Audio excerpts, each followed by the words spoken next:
our dad was this huge celebrity figure to so many people, but yet there were so many people that, were his equals or fans of his that, I get nervous talking to, and I'm just like, hi, and they're like, oh, I loved your dad, and, they were fans of our dad, and it's just this great kind of like connecting the dots and all the circles coming together.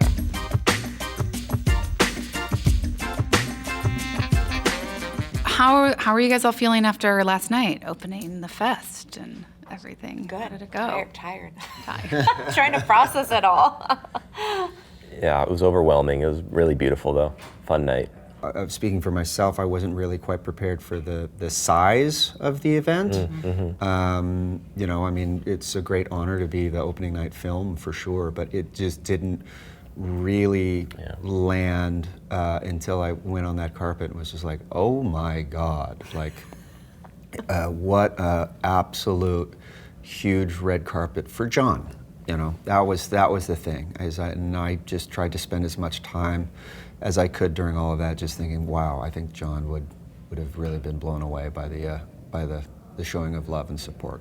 And it's a rare occasion when the Prime Minister of a country introduces your film. His intro was fabulous and so detailed, and I love that he was an SCTV fan and just all the callbacks. It was fabulous.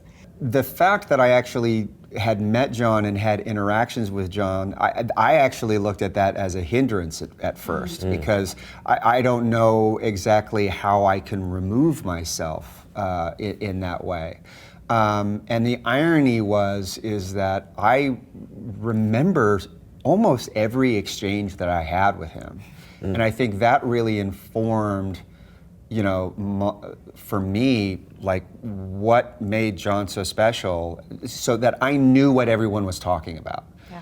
Everyone that, had such nice things to say about John, I knew, I can confirm that is exactly what John was like. Historically, especially growing up in the position that we did, there's all of these people that come forward and want to do an A&E biography or an E! True Hollywood story, and as you're living with him not around anymore, you go, okay, let's do that, or we'll do this, and then you feel like you've fulfilled your job. Okay, we helped him out, and let's continue to live our life.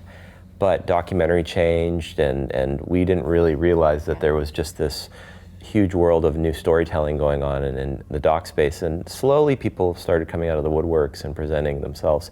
Oh, we'd like to do this, we'd like to do this, but it really wasn't for me personally till I started realizing that people were passing away. These stories that are really interesting need to be told by some of these people, and it was at that point there was this kind of crossroads between our family and Ryan Reynolds, and then Collin was the person to do it, and he had a history already in documentary with Tower Records.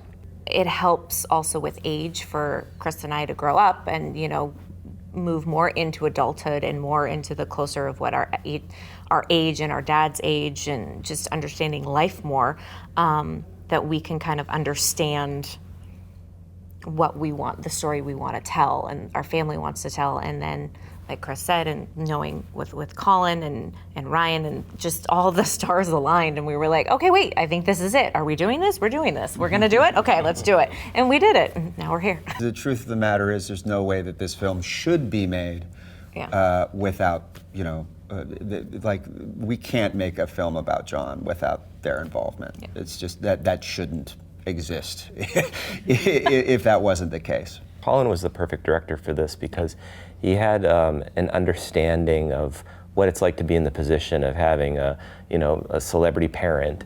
And one of the things that has always stood out to me about you, Collin, is that you're very much your own person through and through. And I just to say that because it was very important for us to have someone who kind of understood the difference of where they came from and who they were, and so it was a perfect finding your own identity and your own path, but being very family oriented.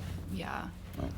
Did that come easily to you, finding your own identity and path? Or does it come easily to anyone? I don't think so. No. No one knows my We're still trying to figure it out. No, it's not easy for anyone. And if they say it's easy, I'll show you a liar.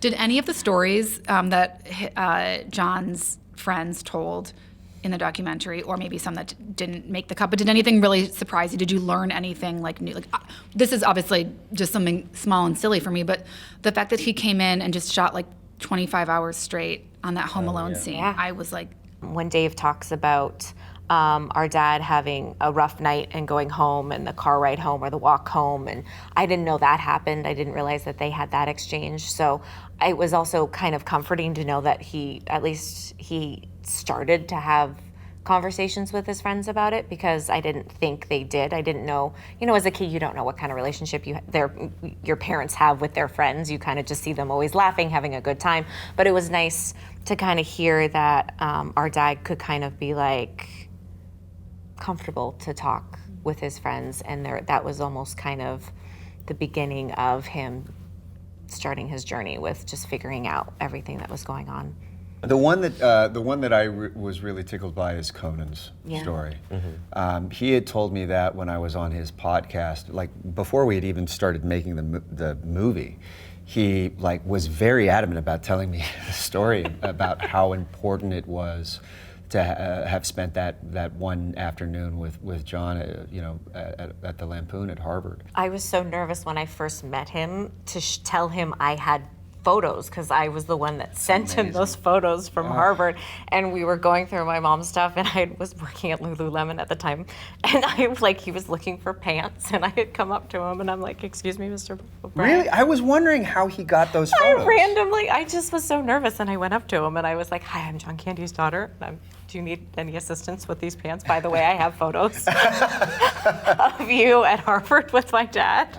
And he was like, "Oh my gosh, please send them to my assistant." And I was like, so he sent them, and I was like scrambling. I was like, "Where did I put them?" And then I'm like finding what I found. It was just, but to talk about our dad was this huge celebrity figure to so many people, but yet there were so many people that were his equals or fans of his that, I get nervous talking to, and I'm just like, "Hi," and they're like, "Oh, I loved your dad." And, they were fans of our dad. And it's just this great kind of connecting the dots and all the circles coming together.